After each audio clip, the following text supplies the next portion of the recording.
I love this land and the buffalo, and will not part with it. I have heard you intend to settle us on a reservation. I do not want to settle. I love to roam over the prairies. There I feel free and happy.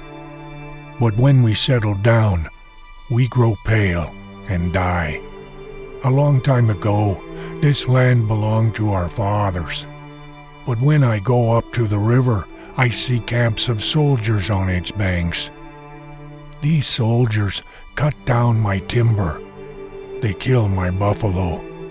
And when I see that, my heart feels like bursting.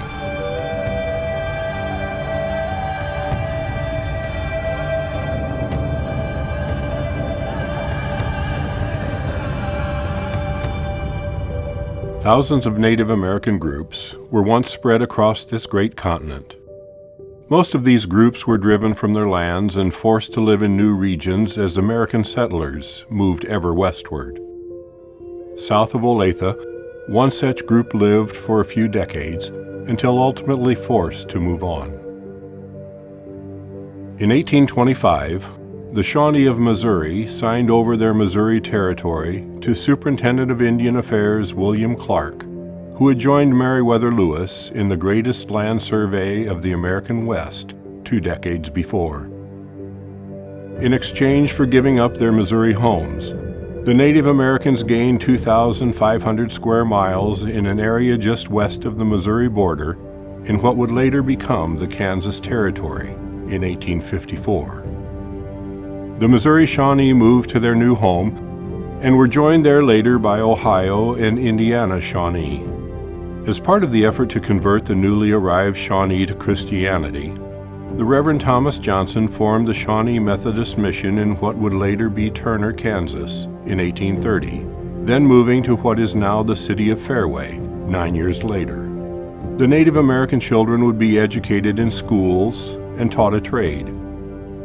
Johnson made such a lasting impression through this ministry and school that Johnson County was named after him. However, in this honest desire to help the Shawnee, many of their traditions were lost.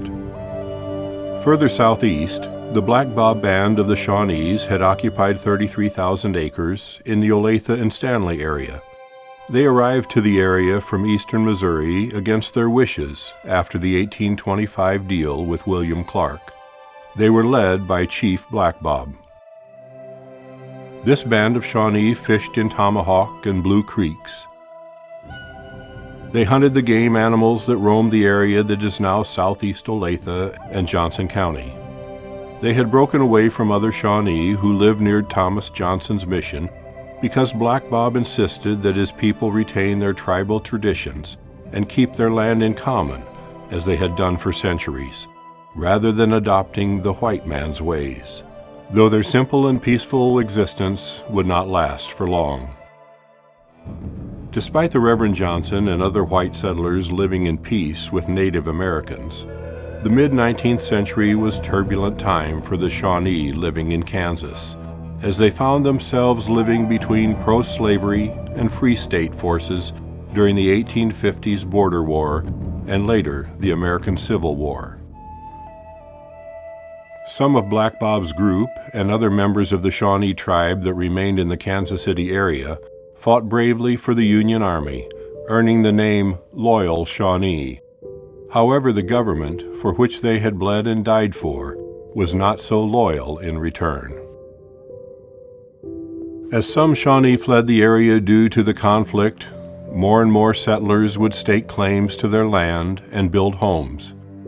Even though this land, through treaty, was owned by the Shawnee, authorities did little, if anything, to remove the settlers. The story of America's native peoples continued as treaties were ignored and land was again taken from them.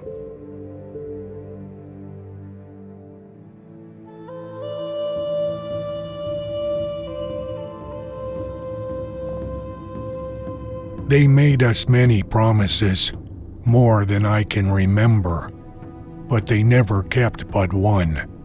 They promised to take our land, and they took it. It was land, It has ever been land for which the white man oppresses the Indian, and to gain possession of which he commits any crime. Treaties that have been made are vain attempts to save a little of the fatherland. Treaties holy to us by the smoke of the pipe. But nothing is holy to the white man. Little by little, with greed and cruelty unsurpassed by the animal, he has taken all. The loaf is gone, and now the white man wants the crumbs.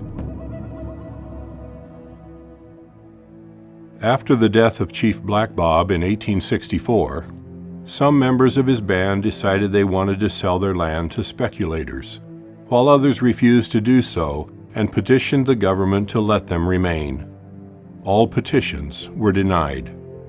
There were widespread reports of illegal activities conducted by unscrupulous government agents who allegedly took some of the money that was meant to go to those Native Americans who had decided to join the exodus to Oklahoma. White squatters also claimed plots on the Black Bob Reservation while the land disputes continued. The struggle eventually became too great for the 137 members of the Black Bob Band. This last group, who after the loss of many fighting men in the Civil War were mainly women and children, were eventually forced to leave in the early 1870s. After they were taken to northeastern Oklahoma, their land near Olathe was sold to white speculators. Such was the fate of Black Bob's band, who were run off their territory never to return. Today, Olathe memorializes Black Bob in several ways, including a park, elementary school, and street, all named after him. On one level, this is a fitting tribute to this noble, proud chief. Yet it is also a sad fact that such land is dedicated to a man whose people were robbed of it as white settlers tricked, bullied, and deceived the Native Americans who possessed the only rightful claim. The wind that gave our grandparents breath also receives their last sigh. The wind gave our children the spirit of life. This we know, the earth does not belong to us. We belong to the earth.